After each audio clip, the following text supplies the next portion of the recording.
So yes, I went and did something a bit silly. I bought another American car and now I have got two of them instead of just one. And here they are. The two cars together. The Buick Century from 1982 and the Cadillac Seville from 1981. Which one do I keep? Decisions. I like them both, to be honest. But I can't afford to keep both really, so let's have a little walk around. Well, the sun's gone in now, that's good. So there we go.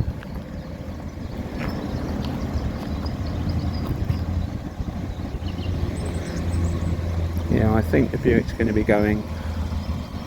It's the better car of the two, it's in better condition, but it's not as cool as the Cadillac, is it? So that's it. So why did I buy this car?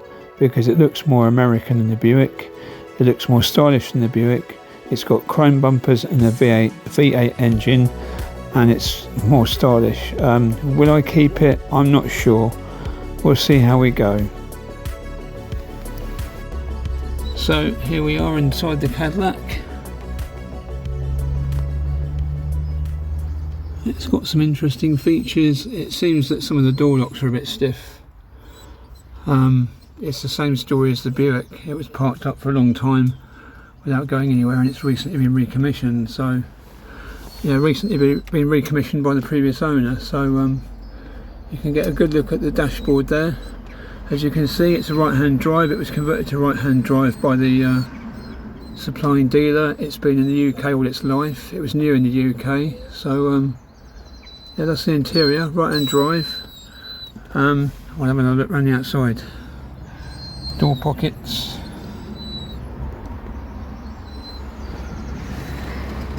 Yeah, it's interesting. The headlining's been done, so that's something. Well, saying that, it's a bit saggy actually, but yeah, I think this car's going to need some work at some point, but the paintwork isn't brilliant. But we'll have a look outside. Let's have a look outside.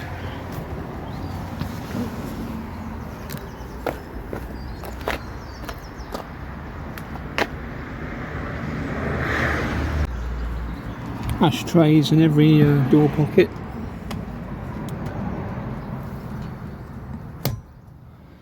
So that's that one that shut the door. Good firm close. Right, so that's the inside there as well. Yeah, so right hand drive. So yeah, I'll have a look under the bonnet in a minute.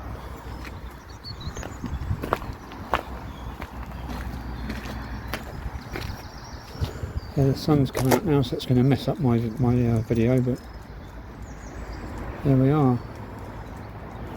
Frankie, don't get in there. Frankie's getting interested. Yeah, so I'll have a look under the bonnet and I'll take it for a drive, and I'll share my thoughts on it, I think, and the reasons for buying it and what the thinking is. So I took the Cadillac to the same place I took the Buick the other weekend. It's a turn. You can just turn up and in whatever car you've got and just meet other fellow car enthusiasts and have a nice natter, a nice talk about cars and have a nice coffee, and yeah, it was good. I've come to the same venue I came to with the Buick a couple of weeks ago, and it's fairly quiet today, not much going on, but there's the radio, symphonic sound system, electronic climate control, MPG Sentinel, the funny shaped glove box lid because it's meant to be on the other side. That's funny that there's a little hole down there where the steering column should be. Seville, and yeah, the sun's out, that might mess about with the light, but I love all this stuff. And that's where we are. Up here we've got Cadillac logo and lights. I'm scared to touch any buttons in case I break something. We've got the Ribbon Speedo information centre, cruise control, Cadillac logo. The issue with this car is it hasn't got an MOT, it's MOT exempt. So there's a few things that don't work, like the horn doesn't work and the reverse light, it hasn't actually got reverse light. So yeah, I think I need to get it booked in to see my friend who sold me the Buick and get him to have a look over it and see what he thinks. Because I looked under the bonnet and I'll turn you around. Yeah, I do like it, but I've driven it and there's a few things. The water level seems to be quite low and the oil level needs topping up. The oil's quite low as well, so I did pay a reasonable price for this car, but it wasn't as expensive as the Buick was. But it's not quite in such good condition as the Buick was. I mean, the paintwork isn't brilliant in certain places. Yeah, I don't know. The idea is to sort of work out which of the two cars I want to keep, because obviously I can't keep both cars. So I can't afford to pay for storage for two cars. This is a better looking at the two cars, and actually driving it with it being a right-hand drive, it's not that big either. Driving it down the road isn't a problem. So yeah, I don't know. I'm not sure. I think I need to get a second opinion on this car really before I can make a decision. So get my mechanic friend to check it out. Anyway, I'll finish this video when I get home. I'll show you the engine running with the bonnet open and with the hood open, and we'll see where we go from there. Haven't managed to open the boot yet, the trunk, because the trunk apparently has got a issue with it, where there's a button inside on the dashboard to release the lock, and the gas struts on the boot lid, on the trunk lid, are shot apparently. So you press the button to release the boot lock, and you go in the back of the car and it's got a soft close, so the soft close activates and shuts itself again. So it's a two-man job to open the boot. So that's a bit of fun. It's an old car, it's got quirks. I knew it's not going to be perfect, but yeah, the fact it's not got MOT is a little bit concerning. But I said all along, if I was going to buy another car, buy a classic car that's MOT exempt, I wanted it to have an MOT anyway, just for peace of mind. But I've gone against that and don't buy a car that's got rust bubbles around the windows, and this has got a rust bubble around the rear window. But so all my best laid plans went out the window. I just bid on a whim. So but it might be alright. Maybe I can get it looked at and get it serviced properly. And well, it has been serviced, I think, but it needs another one. Get my mechanic friend to cast his expert eye over it and see what he thinks, and then I can make an informed decision. But it is a cool car. Do I prefer it to the Buick? I don't know. I'm going to get the Buick out of storage tomorrow and drive that. So tomorrow we'll find out when I drive the Buick. I'm going to take this one to the storage unit, get the Buick out and drive that home, and go Tesco shopping on the way home with it. So I might have a better idea by tomorrow. But the automatic gearbox goes up through the gears all right, but it seems to rev quite high. So I really don't know. I don't know an awful lot about American cars, so I need to give it to my expert bloke. I'll phone him tomorrow and see what he says. Anyway, that's enough waffling. So I'll see you when you get back home. I'll carry on this video from there. Sorry about the bad light and me scratching my beard and the sun shining off my mirror, but that's shining off the dashboard actually. But yeah, hang on. Yeah, that's what I'm looking at. Look at the size of the bonnet. It's not bad actually. It's not too bad to put the position down the road, but yeah. Anyway, I'll leave that there for now, and we'll carry on with the video when you get home, and we'll see if it got me here without breaking down or letting me down. So we'll see if it gets us home again. No reason to believe it wouldn't, but any car that's new to you, you just don't know, do you? But creaky leather seats. Have a look in the back. It's cool, isn't it? Yeah. Right, so that's enough of that wobbly camera. Right, I'll carry on the video when I get home.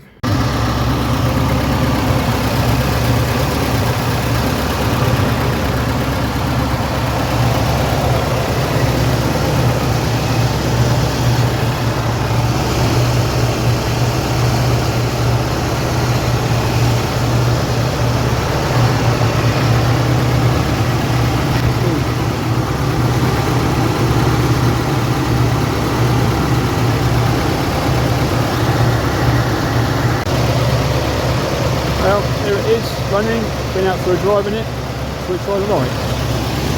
Let's turn the engine off first.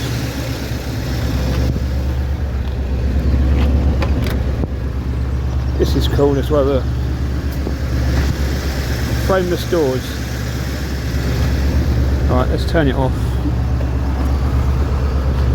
It's idling a bit fast, but never mind.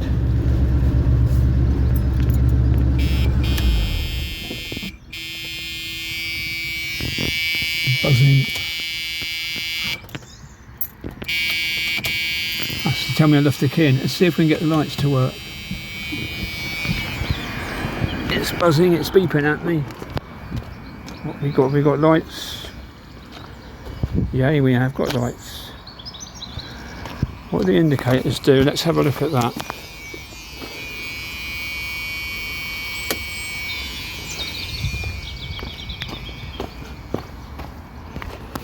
Oh, it's not working. Hang on.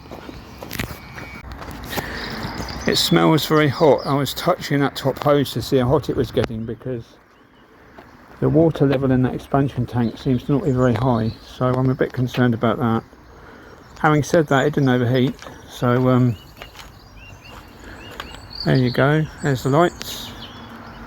It's also got some little lights inside. I don't know if those are the indicators. Little orange lights inside the grille. How cool is that? Right, yeah. Look at that. Nice. I'm going to drop the bonnet down now and then I'll finish with my final thoughts. Right, we'll see if the camera stays there or if it falls down. Okay, final thoughts. I've just been to the Cafe in the Machine. It's the one called The Bowl, which is local to me. That's where I filmed the other video, the other part of the video. So I've just driven it back home and it seems to be okay. Lifting the bonnet up and having a look, it seems to run quite hot, but the temperature light hasn't come on. The annoying thing about American cars is they don't have temperature gauges as a rule. There's no temperature gauge at all. There's a light that comes on. When that comes on, it means the thing's got too hot, so that's not really great, is it? Not ideal. It does seem to be running quite hot to me, so I think the plan is I'm going to get it into storage tomorrow. I'll drive it across to the storage place. I'll get the Buick out. Right, try again. The camera went funny. Yeah, so yeah, I'll get it across the storage tomorrow and I'll get the Buick out. I'll keep the Buick at home for now, and then I'll try and arrange to get this across to my friendly mechanic who knows about American cars, who sold me the Buick. Get him to have a good look over it. It's not going to pass an MOT because it needs a horn fitting, it needs a couple of other things, plus who knows what else it needs. The brakes have been done, the steering has been done. It's a bit wallowy, but it's American cars. It drives all right. It seems to be okay. I'm sure it's using a bit of oil, but that's not. The guy who sold it to me, and he might be right, he reckons it's valve stem oil seals. The oil seals might be a bit hardened, and I've got a new set of those. Various spares in the boot, except I can't get in the boot, but we'll sort that out. So yeah, I think I'm quite pleased with it really. I've just done my first initial run with it and it's gone quite well. So do I prefer it to the Buick? I don't know. I'll drive the Buick tomorrow, and the way it looks, yes, I prefer the looks to the Buick definitely. But the Buick's got an MOT and it's got clean oil and all that sort of thing. This one, the oil needs topping up. I bought some more oil for it today so I can top it up before I go out tomorrow. The coolant seemed to be quite low and I think it is running a bit hot, but if I get it across to storage I can probably get it, the guy at the storage place will probably transport it across to the garage where the American car specialist bloke is, so it might even need to be driven over there, but I just like to get his opinion of what I've got here before I decide to commit to this one rather than the Buick. So the way it looks, the way it drives, I mean it's a big car, but I had no problems driving it down the road. Right hand drive helps as well, but I've just been down a narrow road. There's a narrow road between two villages near where I live, and I got through there without hitting anything else. Got it positioned in the road the right way, so yeah, it's I think it might be alright, but I don't know. I need a second opinion. It definitely wants a service. It might want the valve stem oil seals might need doing, but that's not a major job. On a V8 it might be actually, I don't know, but I mean I've got a bit in the budget to get some work done on it to try and get it a bit better, but as it is, it seems usable. But yeah, the running hot thing and the coolant being a bit low, that's not ideal. I think the radiator wants to flush out, I don't know, but So anyway, it's enough waffling. I'm going to end the video there, and I shall edit it all together with the clips from the place I went to, because that was quite good. It wasn't an official event tonight. When I went before, it was an 80s weekend, although it wasn't 80s cars very much, but this time it was just to turn up and, you know, turn up in what you got. So that was good. Had a nice cup of coffee, met some nice people, had a nice chat with a couple of people about cars, and that's what it's all about. That's why I bought this car and the other one, to just get involved in people with like-minded petrol heads that like cars and have a good social side of it. So it's really good for that. So yeah, I'm going to stop talking now. I shall go. I don't suppose many people will watch this video because my unboxing model videos get a lot more hits than these do, but who cares. There'll be an unboxing models video as well, but yeah, I'll get this across the storage tomorrow, get the Buick, and that's enough of that. So thanks for watching, take care, and yeah, I don't normally ask people to subscribe, but if you want to subscribe, that'd be great, it'd be appreciated. And thank you very much to all the people who do subscribe to my channel. It is much appreciated. It means a lot, it really does, because I just posted random videos in the past, but they're getting a bit more specialised now. It's unboxing models and stupid capers with classic American cars. But yeah, this bit's funny. I'll turn it around. Hang on, let me just turn it around. It's going to go wonky, isn't it? Hang on, turn it around.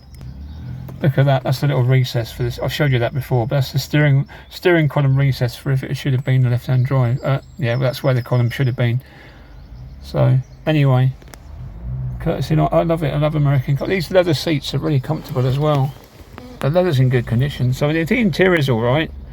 The bodywork seems to be okay. It's just the coolant issues and that sort of thing. Indicators working.